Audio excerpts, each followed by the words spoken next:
नमस्कार मंडळी, मी प्रथमेश दळवी म्हणजेच मालवण सुपेसिटी तुमचे सगळ्यांचं माझ्या व्हिडिओमध्ये हार्दिक स्वागत करत आहे. तर मंडळी, यावेळी मी थोडासा वेगळा व्हिडिओ ट्राय करत आहे. आता रिसेंट मी जाऊन आलो आहे मनालीला. तर मनालीचा माझा एक्सपिरियन्स कसा होता हा मी तुमच्यासोबत शेअर करू इच्छितो. कारण कसं आहे, आपण एवढ्या लांबची ज्यावेळी ट्रिप काढतो त्यावेळी कोणाचं गायडन्स नसतं किंवा एखाद्या एजन्सी थ्रू आपण जातो त्यावेळी तिथे काय सिच्युएशन असते काय सिच्युएशन नसते याचं आपण काहीच नॉलेज नसतं. तर अशावेळी काय फजिती होऊ शकते किंवा माझ्यासोबत काय फजिती झाली ते मी तुम्हाला सांगू इच्छितो. तर पहिली गोष्ट अशी की आम्ही पहिला प्लॅन केला ऑक्टोबरला. सर्वजण आम्ही ऑलरेडी बुक केलं होतं. एजन्सी होती आमची मैत्रा. सो त्याचं आमचं पर पर्सन पॅकेज आलेलं 8500 फ्रॉम दिल्ली टू पुढचा जो काय असेल तो शिमला, कसोल आणि मनाली असा आमचा ट्रिप प्लॅन होता. 6 days and 5 nights. तर ती सगळी बुकिंग झाली. पहिले नॉर्मल 500 घेतले. त्याच्यानंतर मग 1 महिन्याने आमचे नेक्स्ट बुकिंग 1000. मग आम्ही थोडंसं एक दिवस लवकर जात होतो. तर आम्ही एक दिवस दिल्लीमध्ये स्टे केला. सो तिथे आम्ही हॉटेल वगैरे बुक केलं. जायच्या आदल्या दिवशी आता ट्रिप प्लॅनिंग ज्यावेळी आपण करतो त्यावेळी जर तुमचा ग्रुप असेल तर तुम्ही सगळ्या गोष्टींचं डिस्कशन केलं पाहिजे. जसं की मी म्हणेन की माझ्याबरोबर तर एकदम बकवास असं म्हणेन मी की त्याच्यामध्ये काही तथ्य नाही आहे. तर मी तुम्हाला तो सिनियर सांगू इच्छितो की आम्ही ज्यावेळी तिकीट काढली ट्रेनची, तर ट्रेनच्या तिकीटवर लिहिलेलं होतं की MMCT टू न्यू दिल्ली. ठीक आहे. तर थोडंसं मी वाचताना चुकीचं वाचलं असेल, मे बी मी CSMT वाचलं. तर ग्रुपवर आदल्या दिवशी असं डिस्कशन चाललं की प्रथमेश तू या सगळ्यांना भेटताना एक काम कर, दादरला भेट, मग तिथून सगळेजण या. मी म्हटलं की माझा सहज प्रश्न आहे, कारण हार्बर लाईनला आम्हाला एकच लाईन पडते CSTला. सो मी त्यांना डायरेक्टली विचारलं की मी का भेटायचं दादरला, मला तर काही एकच लाईन पडते. तर त्यांचा असा त्याच्यावर क्वेश्चन होता की तू नक्की येणार कुठे आहेस. तर माझं असं झालं, येणार कुठे, काय CSTला तर जायचं आहे. तर मग त्यांचं असं म्हणणं होतं की प्रथमेश आपल्याला CSTला नाही भेटायचं आहे, आपल्याला भेटायचं आहे MMCT म्हणजेच मुंबई सेंट्रलला. तर जर मी नेक्स्ट डे जर CSTला गेलो असतो तर खूप मोठा पचका झाला असता आणि जो काय प्लॅन होता असा बट्ट्याबोळ झाला असता. सो प्लॅनिंग ज्यावेळी करता त्यावेळी पूर्ण नॉलेज किंवा सगळ्या ग्रुपने एकसाथ राहून सगळ्या गोष्टी डिस्कस केल्या पाहिजेत, माझं असं म्हणणं आहे. आणि माझ्याबरोबर हे नेहमीच होतं, मी काहीतरी वेगळं ऐकतो आणि दुसरंच काहीतरी करतो, त्यामुळे मला सवय झाली. पण जर एवढा मोठा प्लॅन असेल तर शक्यतो नाही केला पाहिजे, कारण मी एकदम परफेक्ट डॉट टू डॉट पोचणार माणूस आहे. सो CST मला परवडलं नसतं. सो आम्ही असं करत दिल्लीपर्यंतची ट्रेन पकडली. आमची नाईटला ट्रेन होती, संध्याकाळी 5ची ट्रेन होती. आम्ही सकाळी पोचलो 8-8:30ला तिथे. 8-8:30ला दिल्ली स्टेशनला उतरल्यानंतर तिथून बाहेर आल्यावर टॅक्सीवाले म्हणजे त्यांचे रेट सांगत होते की चला चला चला आणि चलाच. तर मग आणि सगळ्यात एक महत्त्वाची गोष्ट म्हणजे अशी एक किस्सा घडला माझ्या एका मित्रासोबत की आम्ही तिथे उतरलो तर तिथे 2 व्हीलर ज्या आपल्या हे असतात, ट्रॉली बॅग्स असतात, त्याला ते 4 व्हील लावून देत होत्या. तर ऑलरेडी मित्राची ते थोडीशी खेचायला, 2 व्हीलर म्हटल्यावर थोडंसं खेचायला इश्युएटिव्ह असतं. मग त्याने मागचा पुढचा विचार न करता त्या माणसाला सांगितलं ठीक आहे 4 व्हीलर करून घ्या. तो त्याने पहिले बोलताना असं बोलला की 50 and 100चे व्हील्स आहे वगैरे करून, पण आम्ही घेताना जरा चांगल्यातले व्हील्स घेतले. तोपर्यंत ह्या माणसाने सगळी ती बॅग तोडफोड केली आणि त्याच्यानंतर मग लावायला घेतल्या. लावून झाल्यानंतरसुद्धा त्याने काय व्यवस्थित लावणार, एका चाकाचे त्याने 200 रुपीज घेतले. मे बी ते कॉस्टली लावले असतील पण व्यवस्थित लावलं नाही. आणि त्याच्याशी त्या गोष्टी बोलायला लागलं की मग तो डायरेक्ट नाही अभी चाहिए तो मैं आपको फिर से पहिला लगाऊ, पहिल्या सगळं तोडून टाकलं मेले आणि आता काय नाही नवीन लावतलं. सो त्या गोष्टी होऊ शकतात. तर वेस्ट गेले बिचारायचे 800 रुपीज आणि ती ट्रॉली बॅग पण पूर्ण वेस्ट गेली. सो हा पहिला बेकार एक्सपिरियन्स होता आमचा. त्याच्यानंतर आम्ही निघालो दिल्लीला जायला. दिल्लीला आमची चेक इन होती हॉटेलमध्ये 1 वाजताची आणि आम्ही पोचलो की त्याला 8:30-9ला. सगळं करून 9 वाजेपर्यंत बाहेर आलो. तर मला असं वाटतं तुम्हाला मी एक सांगेन की दिल्लीला तुम्ही गेल्यावर शक्यतो तिथल्या टॅक्सी वगैरे नका घेऊ. ओलाने खरंच खूप चांगलं आलं. ते लोक 1400 रुपये पर टॅक्सी बोलवते. उतरत ते 700पर्यंत आले. आणि ज्यावेळी आम्ही 4 रिक्षा केल्या. एका रिक्षाची प्राईस म्हणजे 105 होती. अशा आमच्या 4 रिक्षा. सो आम्हाला 400 रुपयामध्ये आम्ही आमच्या हॉटेल किती फक्त 2 का 3 किलोमीटर. सो त्या गोष्टी तुम्हाला आधी माहीत असल्या पाहिजेत. तर त्या गोष्टी मी शिकलो आहे की बाबा तिथे 1400 भरणार होतो किंवा त्याच्यानंतर कमी करून 700 भरूनसुद्धा तुम्हाला आम्ही 10 जण होतो. एक टॅक्सी परवडली नसती. आम्हाला 2 टॅक्स्याच कराव्या लागल्या असत्या. सो 400मध्ये आम्ही सगळेजण ऑन स्पॉट गेलो. तर अशा गोष्टी आहेत. तर तिथे ओला चालतं, तुम्ही ओला प्रिफर करा. तिथे आम्ही आमच्या हॉटेलवर पोचलो. हॉटेलवर साधारणतः 10पर्यंत आम्ही पोचलो असू. 10 ते आमच्याकडे आता राहिले 1पर्यंत 3 तास. आम्ही इथे राहून खूप सारं प्लॅन करून गेलो की आम्ही दिल्ली नेक्स्ट पूर्ण घुमणार, पूर्ण फिरणार. कशाचं काय सगळं म्हणजे असं मातीमोल. कारण ते लोक 1 वाजता म्हणजे 1 वाजता चेकिंग देतात. मग त्यांनी आम्हाला जसे कस्टमर निघाले तसं 1:45पर्यंत चेकिंग दिला. आम्ही फ्रेश वगैरे होईपर्यंत ऑलमोस्ट 2-2:30 वाजून गेले. सो दिल्ली फिरायचं असं काय झालं नाही. दिल्लीला आम्ही फक्त लाल किल्ला बघितला. दिल्लीची मला म्हणजे हायजीन मला अजिबात नाही आवडलं. पहिली गोष्ट खरं सांगायचं तर तिथे म्हणजे मुंबईला आपण जर राहत असू ना तर तिथे थोडंसं आपल्याला खूप डिफिकल्ट पडेल असं म्हणून मी. मग तिथे आम्ही मग थोडं सरोजिनी मार्केट फिरलो. थोडं म्हणजे जरा जास्तच झालं. मी रात्री 11:30ला आलो. मग तिथेच एका हॉटेलमध्ये जेवण वगैरे करून आम्ही आलो रात्री ऑलमोस्ट 12-12:30पर्यंत. मग रूम्स खूप चांगले होते तिथे. सगळं रूमवर परत झोपून झाल्यानंतर नेक्स्ट डे आमची परत पिकअप होती. नेक्स्ट डे आम्ही पिकअप त्या हॉटेलच्या बाहेरूनच होती. सो आमचा असा प्रवास चालू झाला शिमल्याला जायचा. शिमल्याला जाईपर्यंत म्हणजे दिल्लीची थंडी ही मी सांगेन तुम्हाला खूप बेकार आहे. दिल्लीला म्हणजे दुपारी आम्ही ज्यावेळी असं बाहेर वाकून बघत होतो तर सगळेजण जॅकेट्स घालूनच फिरत होते. आणि असं पूर्ण असं म्हणजे असं धुकं सगळीकडे. फॉग तुम्ही बघाल ना सगळीकडे असा धुकं होता. तर आम्ही सुद्धा मग दुपारचे जॅकेट घालूनच गेलो. नेक्स्ट डे मॉर्निंगला उठल्यावर थंडी बरकरार होती. मग निघालो आम्ही वाटेत नॉर्मल सगळ्या गप्पा गोष्टी वगैरे करत. आम्ही आता ऑलमोस्ट सकाळी आम्ही निघायचो त्याला 9ला सांगितलेलं, पण नाही करता 9:30-10 वाजलेच. तिथे थोडंसं ड्रायव्हरशी बाचाबाची नाही पण थोडं ड्रायव्हरचा इंट्रो थोडा आमचा खराब झाला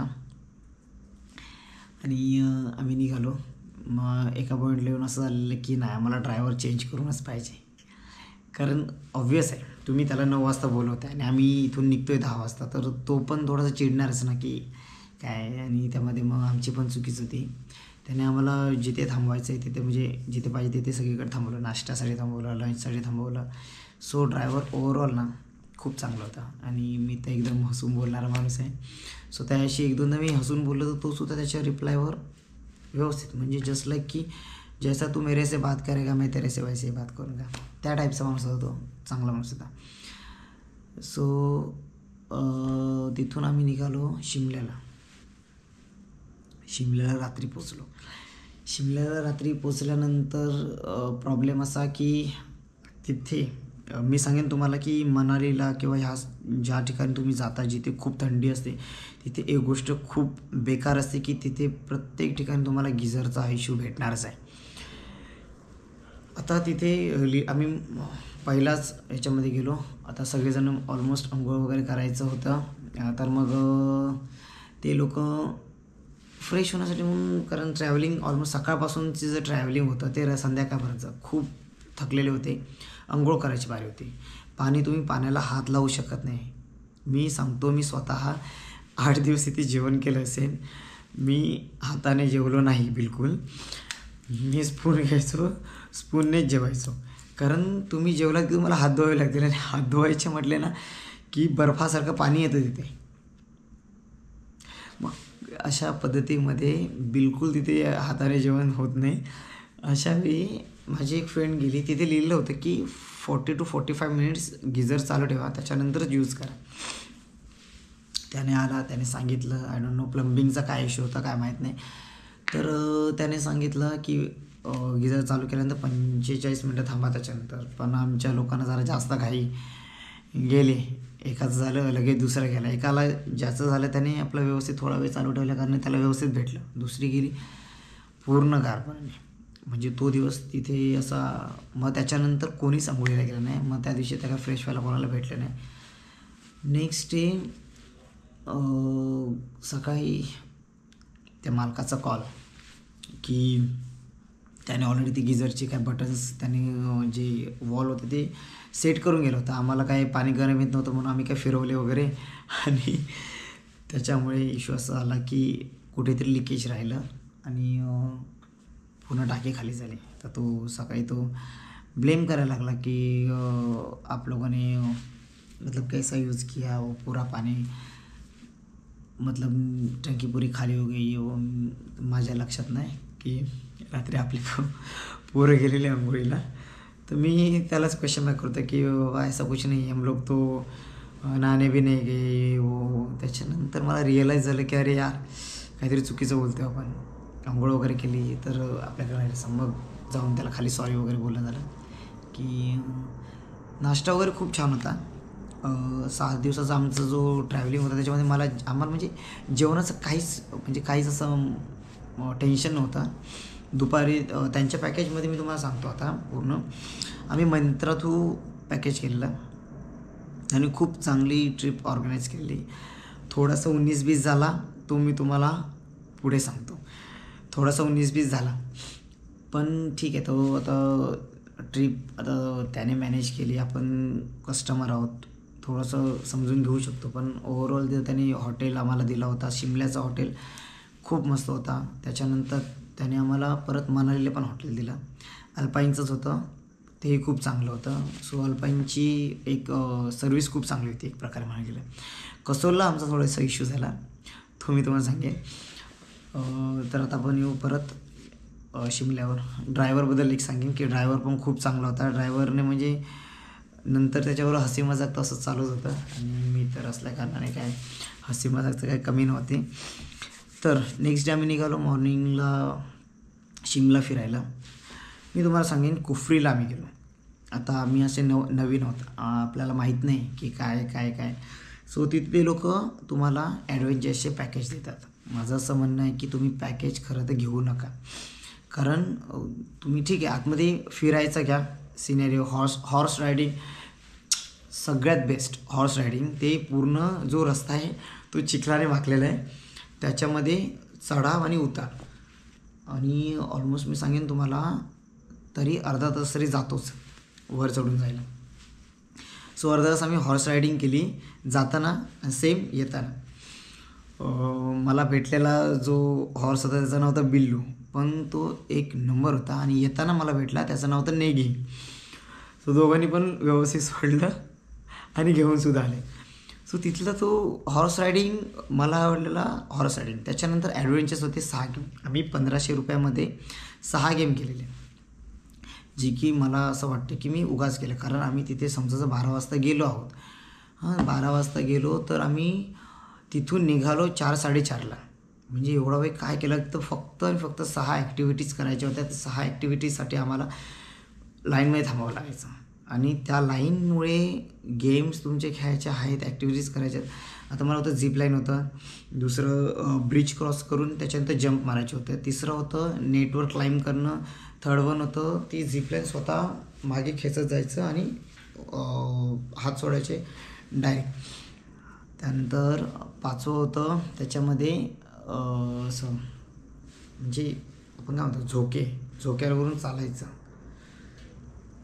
सगळ्यात बेकार झोक्यावरून चालायचं होतं ना सगळ्यात, कारण तुमचे जे पाय आहेत ना ते असे स्ट्रेच होते. एक पाय टाकला की हा पुढे गेला की हा मागे. सो तो मी सांगेन तो मी झक मारून करायला गेलो. जाऊ दे आता तो झाला. येईपर्यंत माझी जी वाट लागलेली होती ना त्या आहेत व्हिडिओज, तुम्हाला मी टाकेन त्यावेळी तुम्हाला समजेल. तो एक बेकार होता. झिपलाईन खूप चांगलं होतं. क्लाइंब म्हणजे ब्रिज चालून नंतर बीच चालून नंतर जंप करणं ते खूप चांगलं होतं. नेटवर क्लाइंब करणं ते लहान मुलांचं होतं. त्याच्यानंतर दुसरा म्हणून मी अजून एक दोऱ्यांवरनं चालायचं होतं, ते पण लहान मुलांचं होतं. सो ह्या 2 ॲक्टिव्हिटीजमध्ये काय उपयोग नाही. खरं म्हणायचं तुम्ही 4च ॲक्टिव्हिटीज व्यवस्थित करता.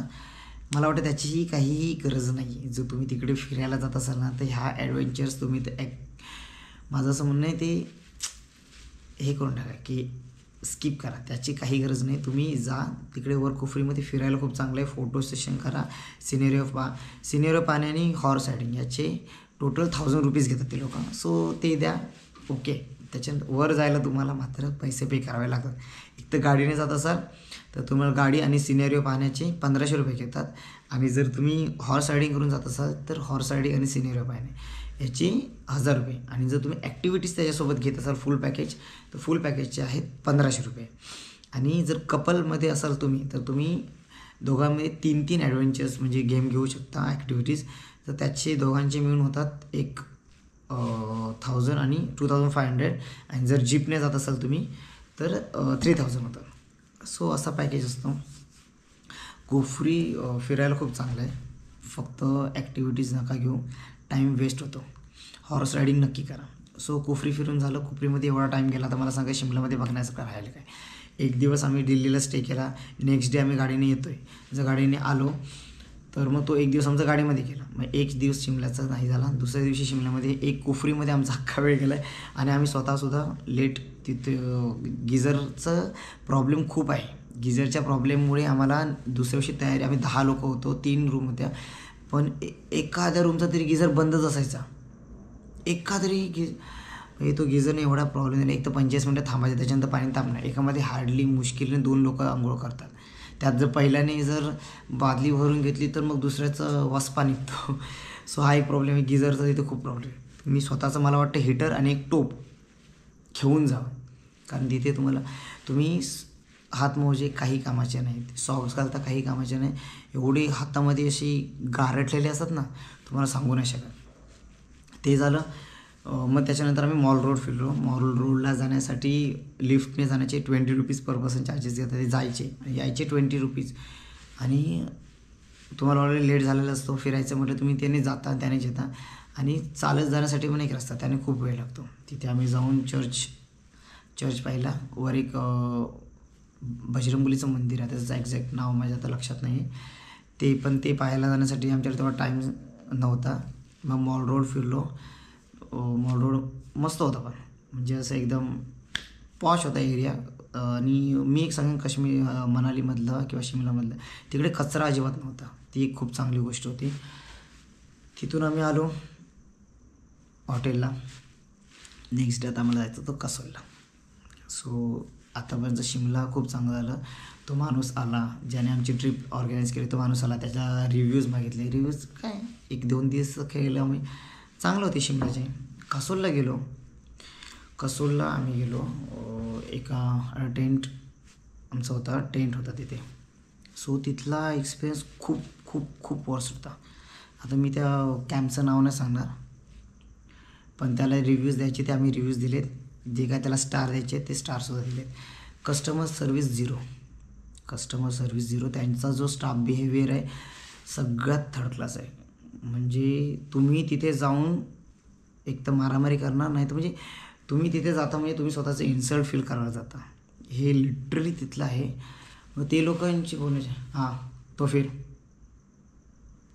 आप इसने बोला ये क्यों किया वो क्यों किया. म्हणजे त्यांची बोलण्याची पद्धत अशी होती. आम्ही कसोलला जिथे स्टे केला आणि त्याच्यानंतर रात्री थोडी वाचापाची झाली. थोडासा इश्यू झाला, त्याच्यामध्ये थोडीशी वाचापाची झाली. जेवायला जायची पण इच्छा नव्हती, पण जेवण केलं आम्ही. नेक्स्ट डेला परत गेलो तर बसून मग आम्ही रिव्ह्यूज वाचतो आहे त्याचे, की बाबा काय म्हणजे इथे एवढे लोक का आले आहेत. रिव्ह्यू मला वाटतं हे ऑर्गनायझरच त्यांना पाठवतात. तर तुम्ही थोडंसं ते बिहेवियर बेकार होतं. रिव्ह्यूज त्याहून बेकार. जो मॅनेजर त्यांचा ओनर होता त्याचे रिव्ह्यूज असे होते, तुम लोग छपरी हो म्हणजे रिव्ह्यूजवर, की चीप लेवल कपल ये हो.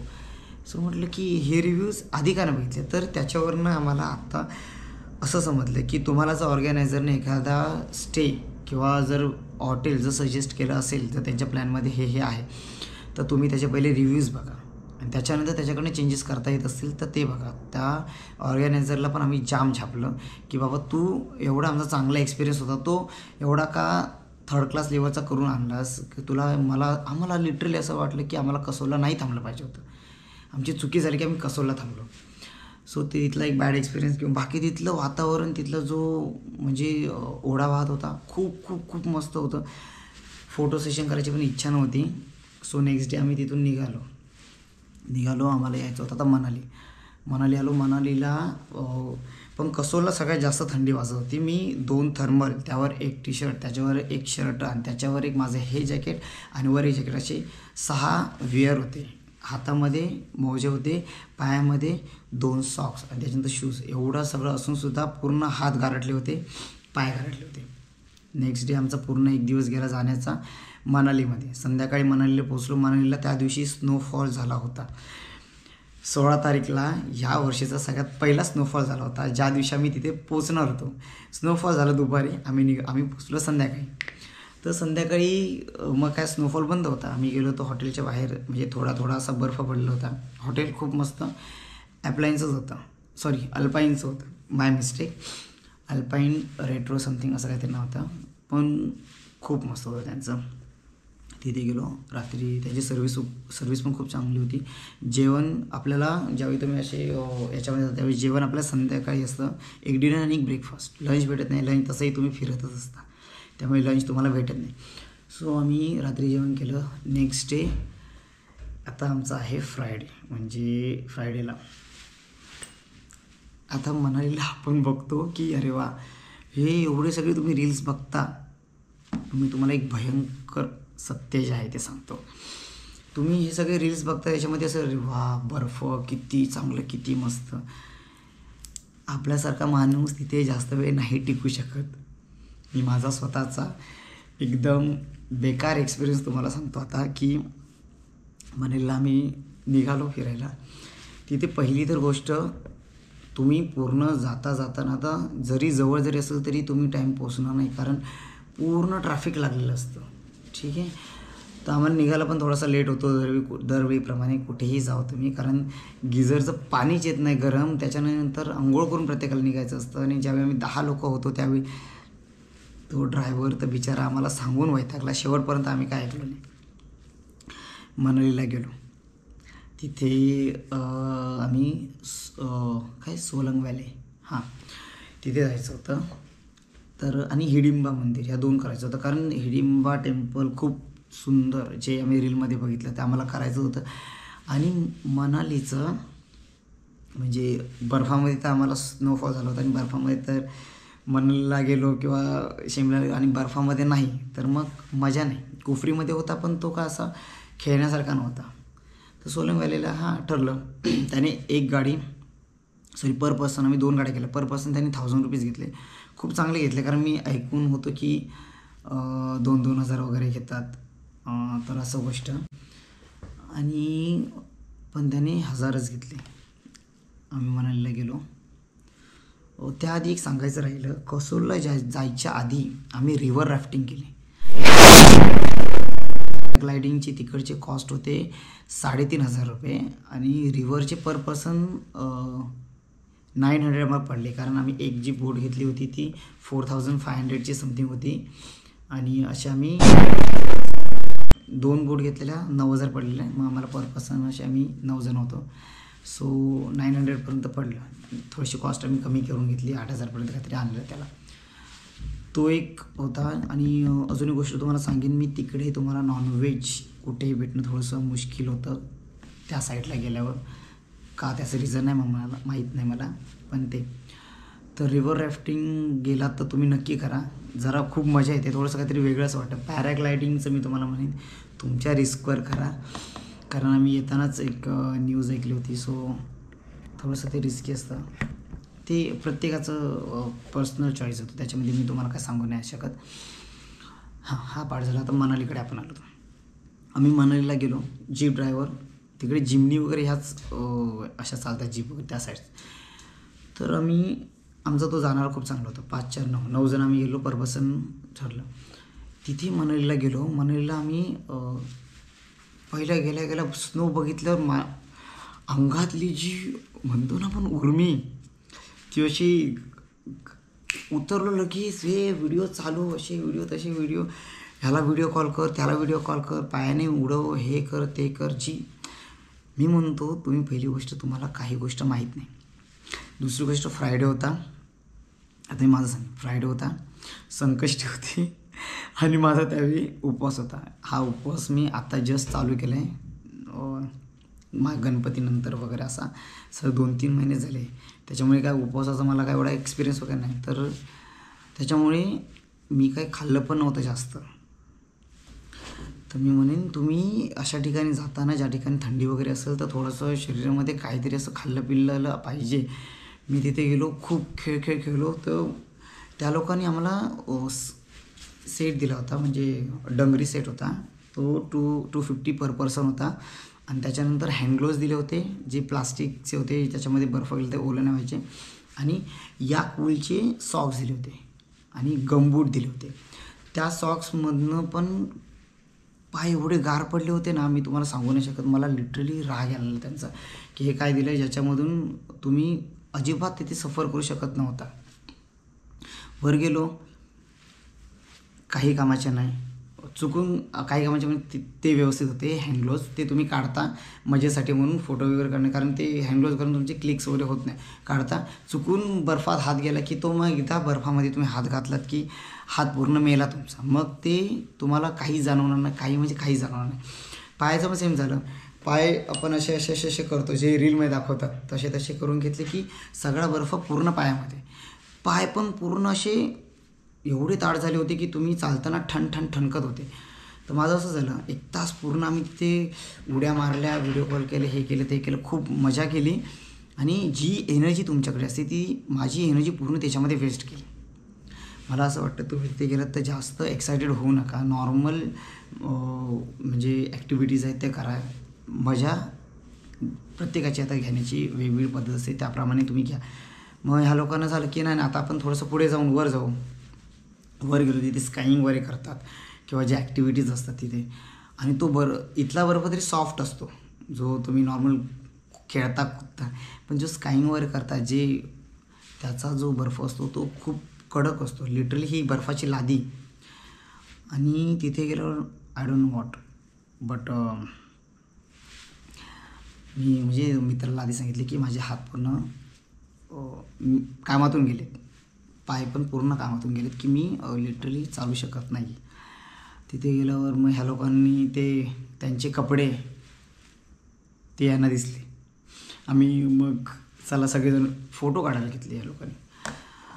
आणि तोपर्यंत मला माहीत नाही माझा पूर्ण हात गेला होता, माझे पाय गेले होते. मी तरी एका मित्राला सांगतो की जर पॉसिबल होत असेल तर चला इथनं. पण आता एवढ्या लांब गेले तर मला पण एका पॉईंटला असं वाटतं ना की चल यार माझ्यामुळे हे लोक कशाला सफर करायचे, खेळतात ना खेळू दे, मजा करतात ना करू दे.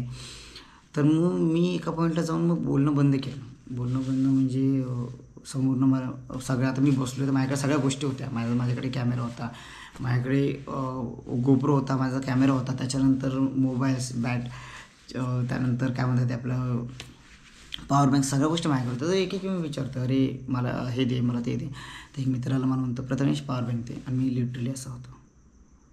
त्याच्यानंतर तो परत म्हणायचा अरे प्रथमेश. म्हटलं हां पॉवर बँक. म्हटलं पॉकेटमधला घे.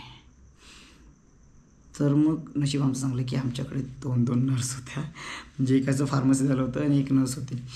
सो मी लिटरली समोरच्याला एक्सप्लेन करू शकत नव्हतं की माझी तब्येत काय, म्हणजे मी असा बघितला तरी पूर्ण धुरकट. मला फर्स्ट टाईम मला माहीत नाही की मला हा त्रास पण आहे करून की. मग तिने माझा सेल्स चेक केले, पल्स चेक केले, तर स्लो चालत होते. आणि हे मी घरी कोणाला सांगितले ना, आता व्हिडिओ व्हायरल होईल ती गोष्ट वेगळी. पण म्हणजे तिने नंतर सांगितलं, त्यावेळी काय सांगितलं नाही, पटकन तिथून मला उचललं की ती बोलते काय झालं. एकाने माझा हात पण पहिला असा हे केला की थोडं बरं वाटेल म्हणून, पण त्यांनी काही नाही झालं. मग तिने मला लगेच उचललं, तिथनं उठवलं, तिथे दुसरीकडे नेलं, त्यांना सांगितलं चहा द्या. मी चहा तिथे चहा पिली. त्याच्यानंतर मला चहा प्यायला जाताना पण पूर्ण गरगर होतं, मला काहीच समोर दिसत नव्हतं. थंडीमुळे हा प्रॉब्लेम झाला होता. चहा पिली, त्यांनी मला फ्रुटी दिली. फ्रुटी पण त्यांनी चहाच्या त्या पातेल्यामध्ये टाकली, गरम केली आणि त्यानंतरच मला दिली. त्यानंतर फ्रुटी पिली म्हणजे मी ते खाल्लं. त्याच्यामुळे कुठे बरं, म्हणजे तुम्ही मला एक सांगायचं की फास्ट वगैरे बाहेर कुठे जायचं फास्ट वगैरे पकडू नका. म्हणजे तुमचं स्टमक एकदम फुलफिल असलं पाहिजे असं मला वाटतं. जेणेकरून ह्या गोष्टी मला त्या मुलीने सांगितलं की प्रथमेश तू अजून 5 मिनटं जा. आम्हाला नसतं सांगितलं तर पूर्ण बेशुद्ध झाला असता. आणि एकदा तू जर बेशुद्ध झालास तर अशावेळी माझं पूर्ण BP लो झाला होता. आणि ही BP लो वगैरे ही गोष्ट ही मला माहीतच नाही, ही तिकडे गेल्यावर कळली. म्हणजे 1-2 वर्षापूर्वीपासून मला हा त्रास आहे, बट असं कधी जाणवलं नाही ना. म्हणजे असं वाटतं की अरे आता थोडंसं काहीतरी खाल्लं पाहिजे, मी त्याला भूक लागते असं समजायचं. ती मला बोलली की अजून 5 मिनटं जर सांगितलं ना तसं तू बेशुद्ध पडलास. आणि बेशुद्धीनंतर माणूस काहीच खात नाही, त्याला सलाईनच चढावं लागतं.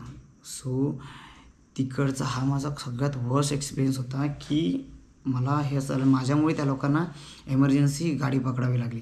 गाडी बोलवली आम्ही.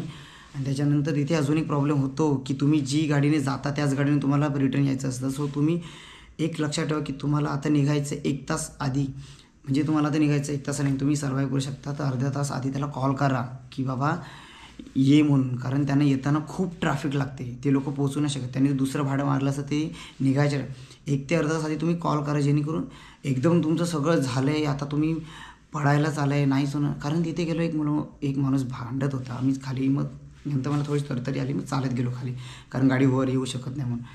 तर ते एक माणूस बोलत होता की अरे तुम लोगों को समझता है की नहीं, यहाँ पे बच्चे की तबीयत खराब हो गई, तुम लोगों को अक्कल आहे की नाही. म्हणजे तो लिटरली असं खूप पॅनिक झालेला.